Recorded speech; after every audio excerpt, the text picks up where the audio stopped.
Love it. All right, we're going to open it up, and we're going first to Florida. Doug, you are up with Chris Schembra. Oh, wow. We always seem to start in Florida. Chris, I have massive love for you, man. I mean, this is unbelievable. Seriously. I mean, really unbelievable discussion and vulnerability and shares. And this may sound weird again coming from a dude, but your smile is freaking contagious. You smile with your eyes, and it's, man, you got a great spirit about you.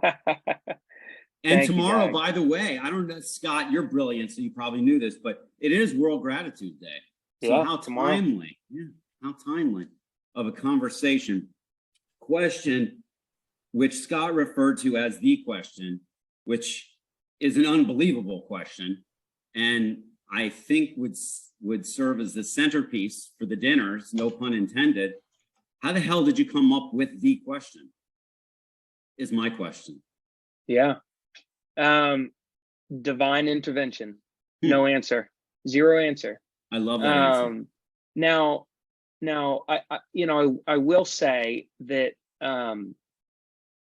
when I was back in theater, me and Papa Tony and I, Tony Lobianco and I, we used to travel around the world with this one show.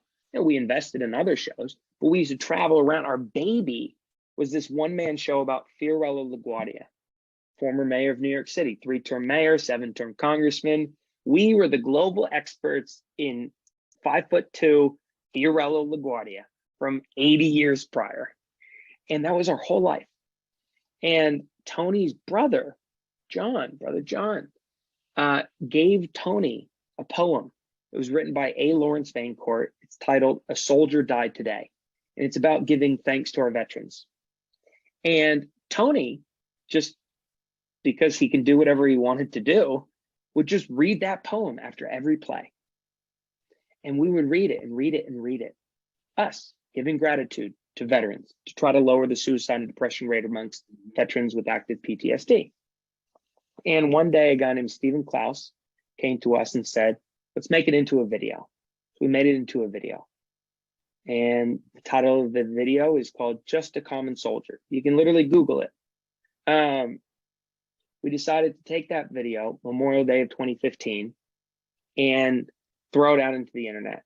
Give it to a bunch of different distributors. William Shatner, the For America Foundation, the Concerned Veterans for America Foundation. I think Fox News is involved as well. And to this date, it's got over 40 million views, 1.2 million shares, and it won 2 Emmy Awards for Best Public Service PSA campaign, and for Tony for Best Actor. So gratitude was kind of in my back of the brain. I'm not gonna lie, it's like it was there for a long time, even though I sucked at practicing it. But when I asked that question, then we didn't ask that question for another few weeks, or for maybe a month or two. We asked other questions, but it never got the same result that first question. I mean, with that first question, and Alex can tell you, everybody cries. Everybody cries. But with other questions, we weren't seeing that impact. And so my sole goal, sole measurement, my impact in this world is how many people cried around my dinner table. So my sole goal was, how do I ask the best question? How do I create the safest space just for that one unit of measurement to occur? That's it. That's it.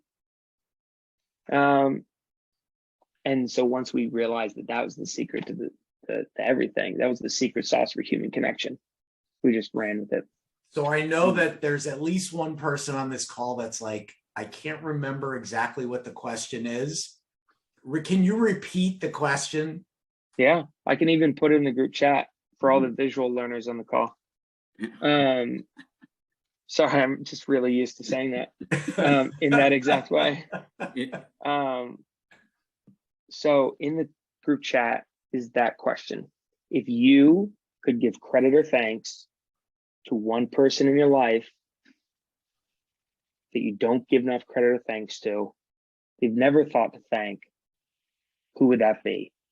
Now, what's likely happening, and I see it, I see it on your faces. What's happening is some of you just nodded your head, some of you took a deep breath, some of you actually physically sat back. What this is actually doing is some of you are welling up with guilt, shame, regret. Holy shit, how did I not think to thank that person sooner? They're sitting next to me. How did I never think to thank my damn wife?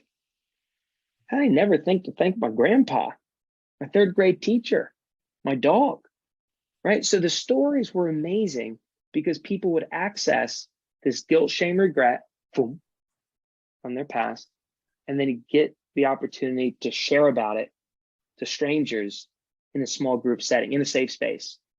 And the stories would go down one of two routes, either positive or negative, either living or alive. If they were, exactly, Jerry, great question. If they were giving gratitude to a positive thing, they'd well up with positive energy. God, I never thought to thank my third grade teacher who drove me home every day after soccer practice. Woo-hoo! Or they go the negative route. I never thought to thank my ex-bad boss. God, they were mean. God, they treated me bad. God, I watched them do some horrible things to my coworkers. But you know what? It taught me what kind of leader I shouldn't be, or what kind of a leader I should be. Thank you. Or thank you to their ex-girlfriend that was just vain and shallow and made them realize they were gay. So many people have come out gay around a dinner table. It's amazing. So all these great things, you know, someone was giving credit and thanks to someone who's passed away. Yeah, those tears were real. There's real regret in not having thanked your mother before she passed away. But once you talk about that in a group setting and you turn that energy into gratitude, and you talk about your mother's legacy, that's like the most positive feeling in the world. And there's others to witness it. See, gratitude usually is thought of as a self-reflective individual practice. Take out your journal, write down some gratitude, put it in a drawer. But we saw that gratitude could be used in a pro-social setting in one of three ways. It feels good to give, and people suck at giving it. It feels good to receive, people suck at receiving it. It feels good to observe. Sarah Algoe calls it the witnessing theory. What she studied at the University of North Carolina is that gratitude practiced in a group setting, me, watching Lindsay give gratitude to Doug makes me more willing to associate myself with Lindsay because I see her as a grateful person. Me watching Lindsay give gratitude to Doug also makes me want to affiliate with Doug because he must be a good person to be at the receiving end of gratitude in the first place. So we're watching all that go around, and it was amazing. So cool. And everyone loves Lindsay and Doug, by the way. Yeah, totally.